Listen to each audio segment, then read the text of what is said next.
Itte oso keni gaginse migaka hundini hoane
Biane belo biane Undlo wimyo wae Weshu kenina Womu wanchu woko Marnam forina Undlo wimyo wae Dolu kenina Womu wanchu woko Marnam forina Foremu koki Kalichu wanchu wa usheti su koki Foremu koki Kalichelish visa polora koki Foremu koki Kalichu wanchu wa usheti su koki Foremu koki Kalichelish visa polora koki Marini hodu amoroyo Forini hodu amoroyo Manuwe wami narbeyo Matawe shuken gadoi Marini hodu amoroyo Forini hodu amoroyo Manuwe mitangarbeyo Matawe shuken gadoi Undluwi yohane waminen Undluwi yohane Undluwi yohane waminen nebe olu beane Undluwi yohane waminen Undluwi yohane Undluwi yohane waminen nebe olu beane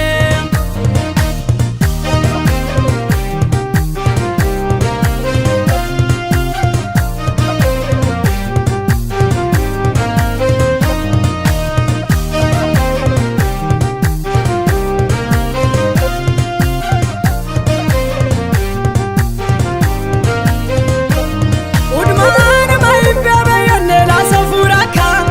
Aji fukwan wa kolone semshiye yaka Elzabela raka wadan gulitoko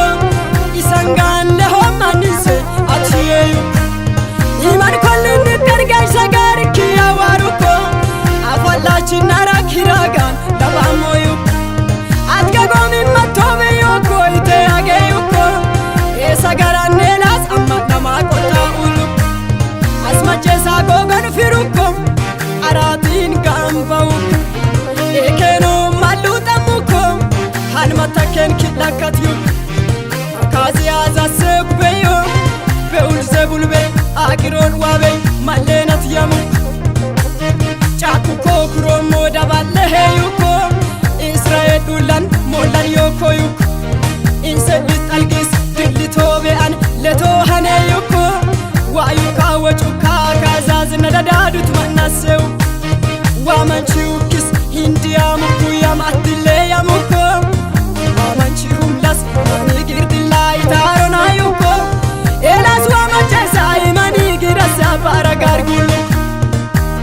Lutan wato kenim lamkor wato kenim hindi toyo Satkor wato kenon wamalai chaku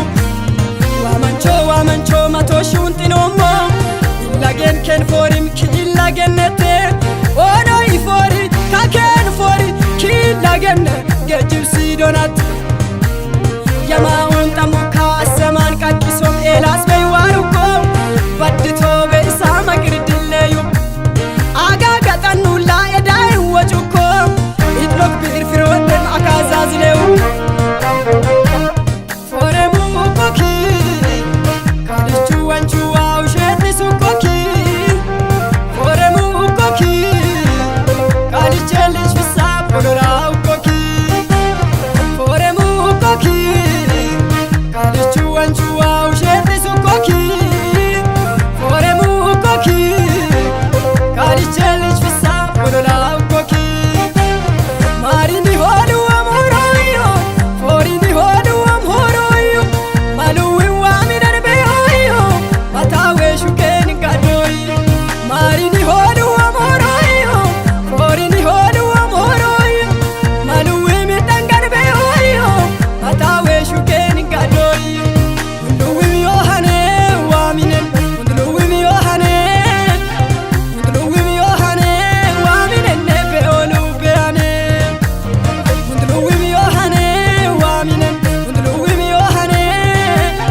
qabsoo keenii gagiinse migaakka hundi ni ho'ane.